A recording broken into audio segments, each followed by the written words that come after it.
Bueno, arrancamos este primer bloque y vamos ya a presentar a Ariel Basile, que le pedimos un préstamo, como hacemos siempre, a ámbito financiero. Dámelo un ratito y lo traemos a esta sala de situación y ya lo saludamos. Ariel, ¿cómo estás? ¿Cómo estás, Sebastián? Bien, con todos los nervios, ¿no? Obvio. Sí, Porque hoy estamos ya palpitando el clásico, San Lorenzo exactamente. Huracán, cancha de San Lorenzo. Cancha de San ¿Y Lorenzo, qué estás? ¿A qué exactamente. hora juegan? 14:30, si mal no ¿Y recuerdo. estás hablando de dónde? ¿Del baño de la cancha? No, yo vivo, o sea, vivo relativamente Ah, cerca de la bueno, cancha, bueno. así que me voy a casa, yo llevo en 10 minutos en auto, que Qué me lleva mi lindo. padre en realidad, y me Qué vuelvo caminando a mi bueno. casa. Qué lindo Es plan. una... Qué espectacular me hace de plan. remisero en realidad. Sí, sí, qué espectacular plan para un sábado a la tarde. Ojalá que ganen, te lo digo de corazón. Aunque toca tiro izquierdo, haz lo que quieras. Pero qué bueno, ¿eh? Bueno, qué momento. Por eso vamos a acelerar un poquito. Y vos sabés que te quería preguntar, y linkeando con mi perfil policial, siempre trato de buscarle una quinta pata policial a todo, que no hay. Bueno, a veces hay, ¿no? Hay causas muy graves que se definen en Comodoro Pi y demás. Cuando hablamos de política. Hay elecciones en Corrientes, ¿está bien? Hoy, mañana, Mañana, perfecto. exactamente. Sí, sí, mañana es eso. Elecciones importantes, porque son a gobernador. Bueno, claro. Y la causa Loan el año pasado puso en juego, casi pone en jaque al gobernador en su momento. Y no sé si todavía sigue el efecto, pero se buscó eso. Entre líneas Sí, hubo una gran jugada de mucha gente para buscar ahí y responsabilizarlo a él de la desaparición del nene y que en Corrientes se vendían niños. ¿Eso de alguna manera modificó en todo este tiempo la imagen del gobernador? sí, yo creo que sí. Un poco ya pasó el Claro, furor Roland. Hoy estamos en una era, me parece, de una política que es todo muy efímero, ¿no? En cuanto a los efectos. Lo qué vemos bárbaro. todo el tiempo, digamos, Sí, y uno podría verlo en la causa libre a nivel nacional, donde absolutamente. a poco se va pagando, la oposición intenta tenerla siempre candente, y bueno, y por eso yo creo que en general muchos escándalos. eh, Terminan saliendo más cerca de las elecciones porque justamente todos saben de ese efecto. Sí, De todas maneras, pese a esto, es el gran favorito el gobernador, que en realidad no se presenta a él, Gustavo Valdés, radical, sino claro. su hermano, que es Juan Pablo Valdés, eh, a ganar estas elecciones. Yo creo que si algo lo está complicando en estas elecciones puntualmente es la aparición de la Libertad Avanza y la ruptura con su ex socio, que es Colombi, que fue 3 veces gobernador de Corrientes, que también se está presentando en estas elecciones. Es decir, un oficialismo que concentraba un electorado de centro derecha, con radicalismo, con hasta podemos decir una pata cuasi peronista de Colombia con su encuentro por Corrientes, hoy van todos separados. Entonces, Valdés, que llegó a la gobernación, un paréntesis mínimo, hay dos Sí, provincias nada más que eligen gobernador este año, que son Corrientes y Santiago del Estero. claro. Eh, Porque están desfasadas del calendario, porque tuvieron intervenciones federales.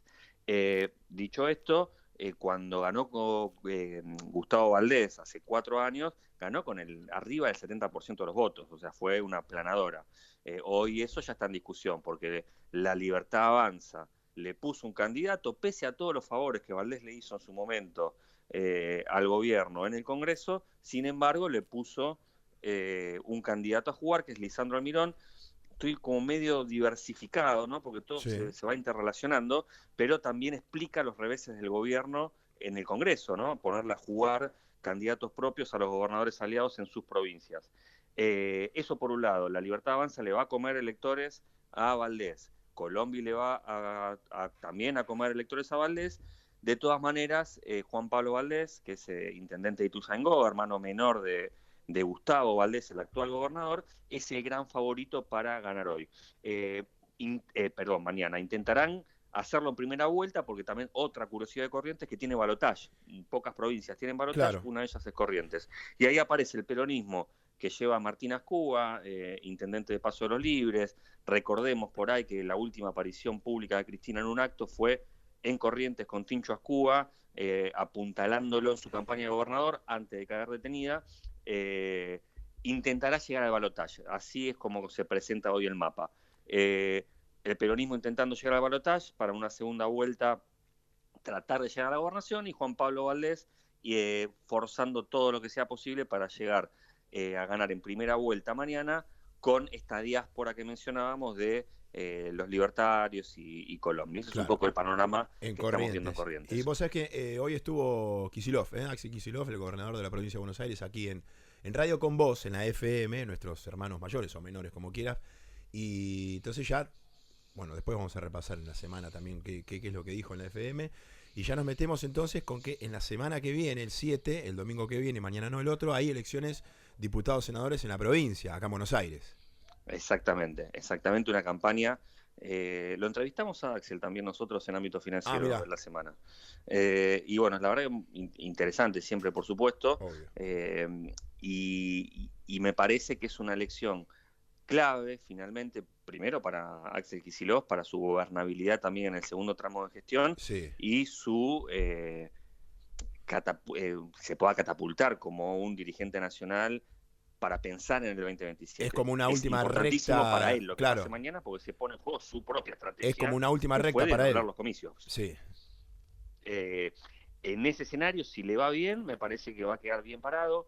Todo este escándalo en torno a las coimas de Andis, estas supuestas coimas de Andis, que aparecen audios todo el tiempo, donde Sí. el gobierno ya está a la defensiva por la aparición de lo que fue ayer unos audios ya de Karina Milei, que en realidad no dicen nada comprometedor, pero en realidad son más una carta de presentación de lo que va a venir seguramente en la semana.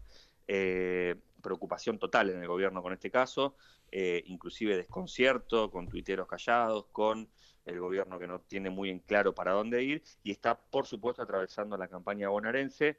En el gobierno bonaerense están muy confiados en poder ganar, Claro. sobre todo la diferencia acá en la tercera sección electoral, que incluye La Matanza, Quilmes, Loma de Zamora, el conurbano sur y algo del oeste, pueda ser tan amplia que por más que le vaya bien a la Libertad Avanza en el resto de las secciones electorales, que son 8 secciones, no les permita alcanzar el porcentaje total con la diferencia que va a ser la tercera. Vos pensás, Ese es el escenario de hoy. Ariel, vos pensás que recién Sí. mencionabas un poco por arriba también bueno, las causas, ¿no? La cuestión mediática también, las escuchas, todos los audios, en realidad no son escuchas, sino audios que salieron. Porque el gobierno, claro, dice que es una operación, van a ir a la justicia y demás. Y antes en la introducción también decías que todo también es muy efímero, ¿no? En definitiva, ¿pensás que va a tener algún efecto? Lo está teniendo, evidentemente lo está teniendo, pero el día de mañana es como que tal vez los efectos que puede tener es para mañana, para estas próximas elecciones, pero para pasado mañana ya todo lo escandaloso parece que no puede llegar a tener un efecto negativo o no sé, en este caso contra Milei. No digo por lo que estamos viendo, no con el protagonista en cuestión, no hablo del por qué a Milei sí, Milei no, sea quien sea, ya pasado mañana es como que la gente vuelta de página y la juventud en este caso, que es la gran electora de los que eligieron en su mayoría a Milei, no le van a dar tanta bola, me parece. Bueno, sí es cierto, coincido con esa mirada, habrá que verlo de todas maneras, las implicancias judiciales que puede tener esto, como Claro, las implicancias judiciales que pueda llegar a tener la causa Libra, sí, que siguen caminando, pero me parece que lo agarra en un momento clave al gobierno, claro, claro. el tema de los audios, porque por un lado la elección en Buenos Aires le puede llegar a tener un efecto arrastre hacia la elección que realmente le importa al gobierno, que es la elección de octubre. Si esto termina pegando electoralmente, y se le va a complicar después a Milei en el segundo tramo de gestión, porque necesita hacer una muy buena elección en octubre, no una buena, una muy buena elección en octubre, como para empezar a blindarse más en el Congreso, digamos. Bien, pensemos que viene de tener revés tras revés, le voltean leyes, le voltean vetos, le voltean decretos, sacan leyes que el oficialismo rechaza, como la emergencia en discapacidad, como los aumentos a los jubilados, la emergencia pediátrica para el Garrahan, la ley de financiamiento universitario. La semana que viene entra el proyecto para que los DNU, con que sean rechazados por una sola Cámara, ya queden sin efecto. O sea, tiene una agenda muy negativa y se le va a complicar.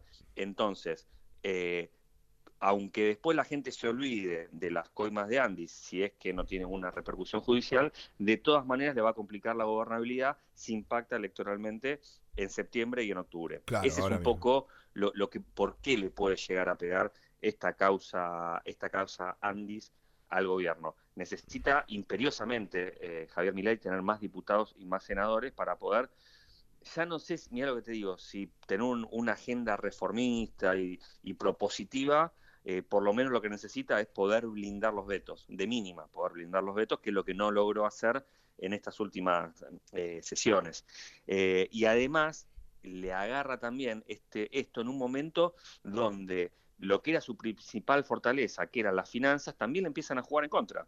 La suba de tasas que hay, ya se entraron en temas muy técnicos económicos, pero las licitaciones que tiene que hacer el gobierno de letras que le vencen todo el tiempo y que necesitan como volver a renovar ese paquete de deuda de letras para que esa plata no se vaya al dólar y por ende no suba la inflación, está llevando una suba de tasas desorbitante, del triple de la inflación, donde aparecen licitaciones todo el tiempo que no están en agenda para poder absorber más peso del mercado, peleas con los bancos por la suba de encaje, o sea, se está peleando con sus propios amigos. Entonces, entre una cosa y la otra es como que viene atacado por varios frentes.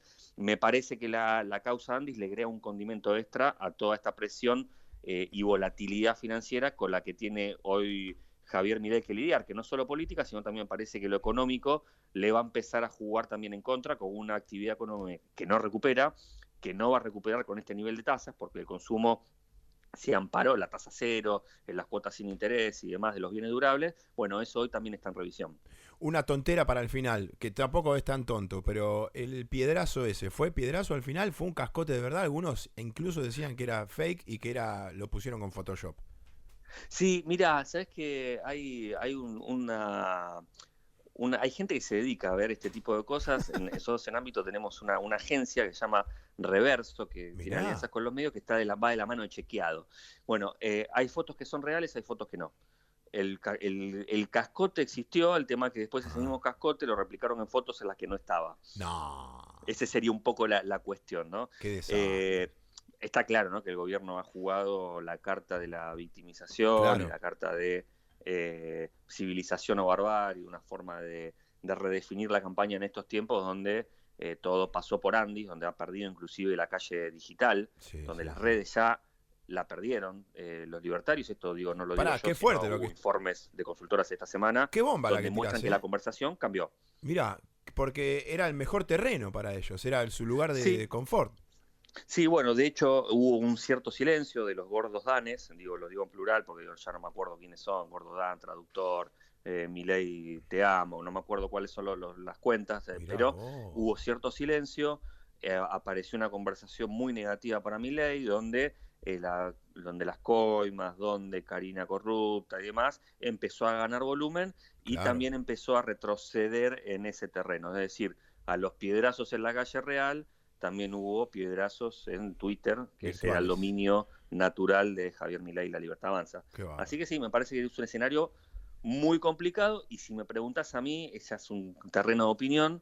Lo único que lo está salvando hoy a Javier Milei de tener derrotas catastróficas en las urnas es que la oposición nunca terminó de rearmarse, el peronismo está a las piñas pese a la lista de unidad, donde no terminan de acomodarse, donde pusieron candidatos poco competitivos porque jugaron a perdedor, el radicalismo no existe, el PRO directamente pasó a estar bajo la suela de Karina Milei. Entonces, ese escenario de la oposición me parece que esto es lo que todavía le da un margen para hasta ganar en octubre, pese a todo esto que estamos diciendo. Claro, cierta lógica, porque también por esto nace Milei también, por esto que acabas de decir, ¿no? Exactamente, de hecho, bueno, un poco esto, lo que manejan de sondeos en La Plata, en la gobernación, del entorno de Axel Kicillof, lo que dicen es, hay mucha gente que ya no lo va a votar a Milei, de los que pensaban votarlo, pero esos votos no vienen a nosotros. Claro.